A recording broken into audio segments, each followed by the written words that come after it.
it was 16 years from 1999 to 2015 when they lost the presidential seat to the All Progressive Congress, right? However, this has been 8 years since the APC came into power. How they come? Tell us how they come.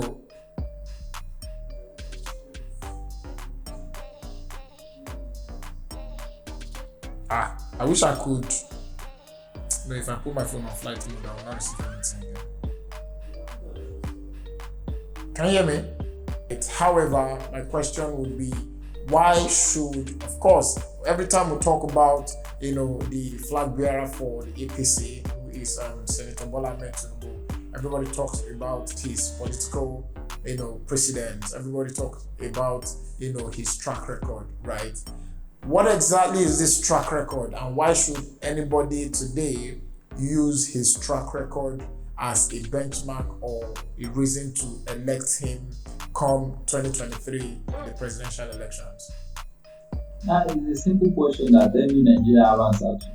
Ask any Nigeria that you see today, or any Nigerian that you see today, which state in Nigeria does he wish to go to? Just give him two options. We will not mention Abuja. Second option will be Lagos. Lagos did not just happen like that by magic. It was because of some people who were committed to the goal and look straight into the future and put a lot of structures and commitment sacrifice in place to get Lagos to where it is today. Look at the IDR of Lagos today. No state in Nigeria will need even the no state in Nigeria alone to stand on its own without the support fund they get from the federal government. Only Lagos alone can sponsor two states in Nigeria. It does not just happen. It was not just magic. This were sorry for cutting you, but looking at that though, Lagos, for instance, has been one of the most popular states even before Tinubu became the governor of Lagos State. Before the times of Lagos was once the capital territory of the Federal Republic of Nigeria, and even in the days of Lateef Jakonde, a lot of people in Lagos still believe, a lot of older people still believe that it was Lateef Jakonde who set the precedence for what even Bola Ahmed Tinubu rode on at the end of the day. But like again, a lot of people who, you for instance, were, if you live in Lagos, you would probably have been in Lagos before Tinubu became the governor of Lagos State. And that, speaks about the fact that Lagos was already on a path, right, before Tinubu became the president. Yes, I know that there could be a fair argument as to how he took Lagos State. Like I used to say that, for instance, he gave me free education. I don't know if I would have had that, in my state if I was back in my state. But, looking at what is and what could have been, and looking at how, now this is some of the arguments that I, for instance, get to put forward these days, because I have seen how Lagos has become meticulous regarding some of the things that they are making work, right? In Lagos, if VIU stops you and one of your documents is not complete, right, you will pay 20,000 naira for each of the documents that is expired. Fine. And they will impound your car. Before you pick up your car, you will pay 20K for the document that was expired and then renew that document. That is happening. So, sorry, say that again. That is happening in every state in Nigeria. In Nigeria, okay, beautiful. For instance, for some reason, I have had to enter the BRT twice in the last 2 weeks, right? And of course, I had to get a card. And when asked, of course, being a very inquisitive person, I got to ask a lot of people, the people working with the BRT service, both the cash and the drivers and a couple of other folks. Why did the government move from the cash, collection system where you show up at the BRT park? Because it's been a very long time since the last time I entered the BRT. Why did the government move from the, cash system to the card system?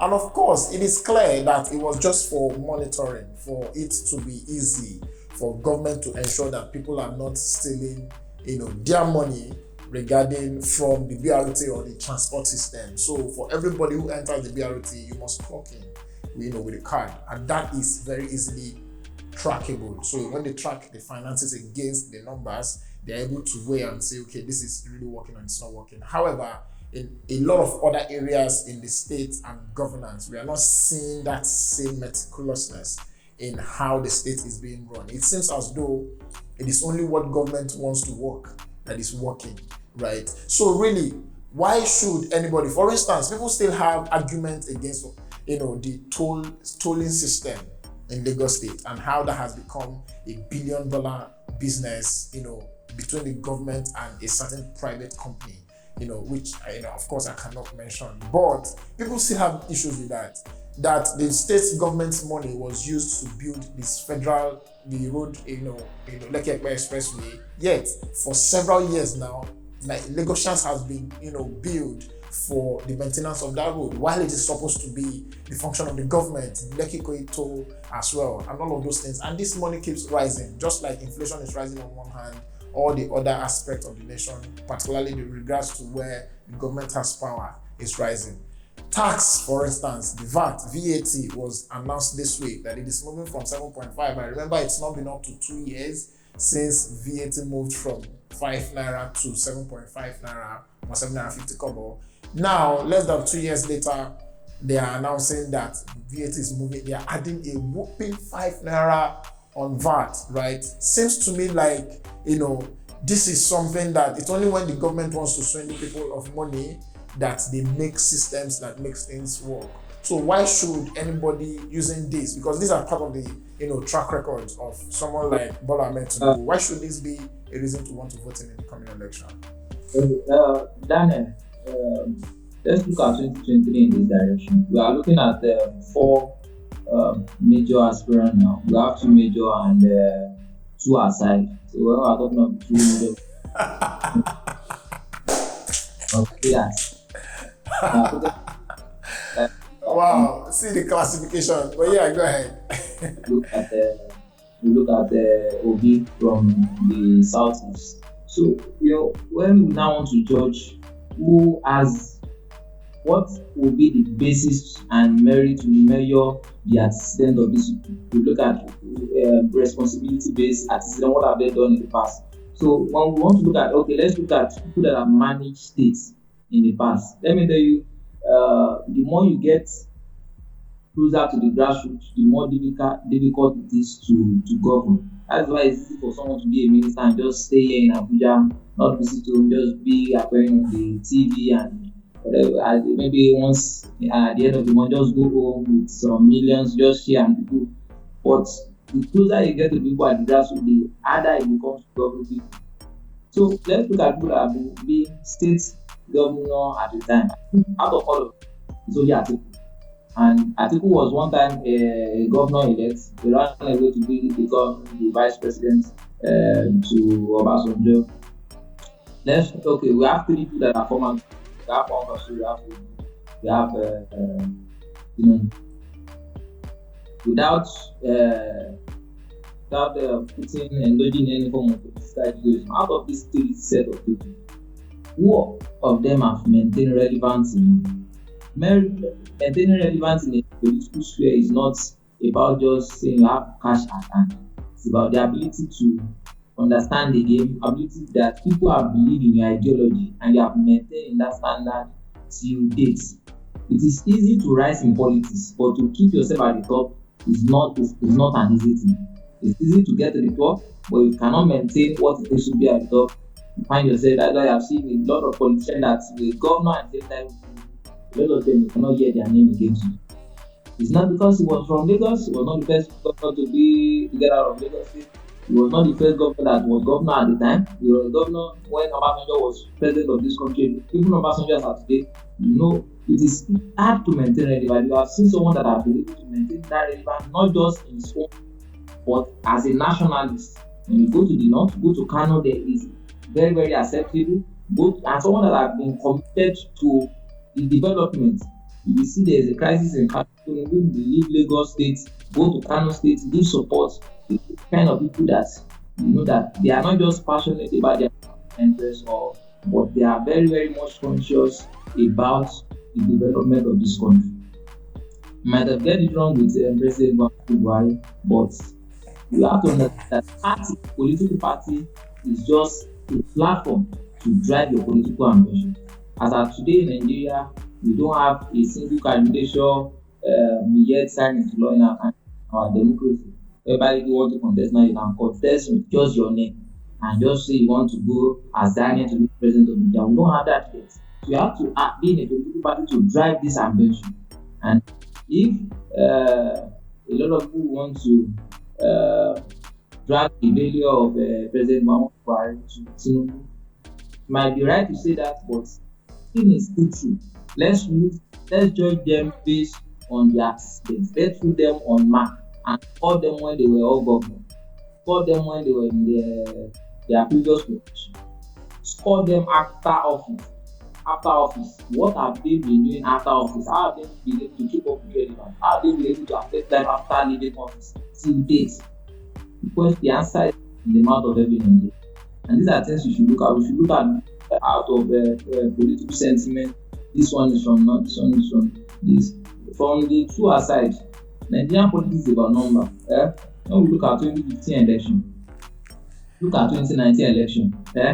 If you follow the statistics very well, the vote that was the entire southwest vote, south vote, southeast vote in 2019 is not up to just the vote of northwest, just the vote of northwest. When I tell you politics is about number, I have some of the statistics here. In 2019, northwest alone in 2015, let me even tell you 2015 first. In 2015, northwest alone give 8.5 million votes. Southeast give 1.9 million votes. The entire southeast states, 1.9 million, both for Buhari and for Jonathan. Southwest give 4.3 million votes, while South give 3.2 million votes. Add this up, it's just a little above just northwest votes. Do anybody understand this statistic? I'm not even now going into details of how many votes was given to Buhari, to how many votes was given to Jonathan, compared to 2015.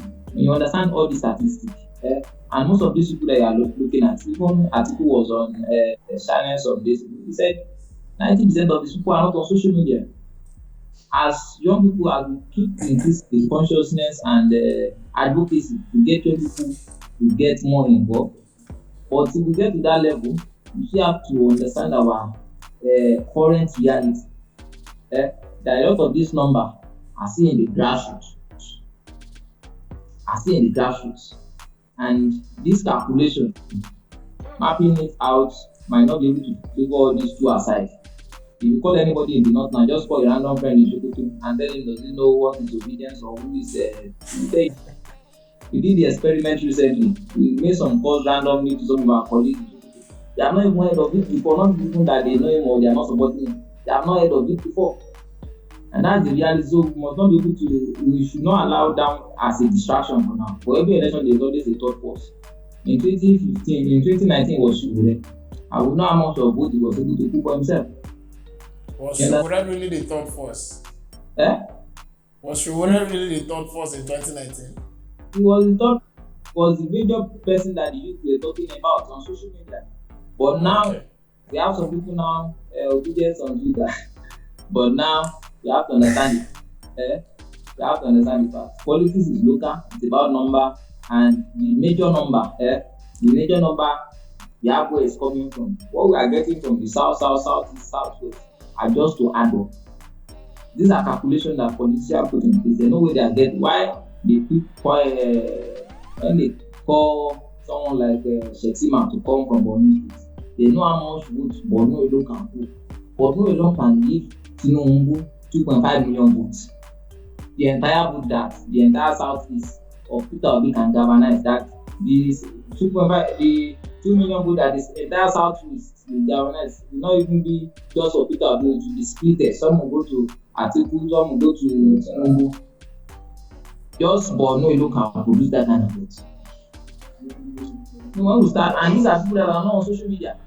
When we now have this kind of situation, you should know that we have to choose between two You can call them devil, whatever name you want to call them. But I'll tell you, without indulging in any, this is not even politics. That 10 times, 100 times, Tinubu will still be a better person than Atiku. We have a track record. We read the document of his former boss, President Obasanjo, even though he has come back now to, after a lot of pleading, try and reform it or reshape his word in different way. In his book, My View, Atiku will destroy, will steal, and will going to take us from fire pan to fire. You understand? It's going to take us from fire pan to fire. The antecedent is there. If Obasanjo have wish, and even with Obasanjo's book alone, it's enough lesson for Nigeria to know that it's not is a no-go area for us. So that's why all Nigerians must see this as a core responsibility for us. This is our future they are talking about. We have another 8 years in the pipeline to decide who rules us. A lot of us have business ideas that a lot of government policies are affecting to strike. A lot of us are into have a lot of innovations that the environment is not conducive to grow. A lot of us have, ask any Nigerian and they want to run away, want to leave the country. Why? Because the country is not working. Let's give you someone that know how to make something that is not working to work.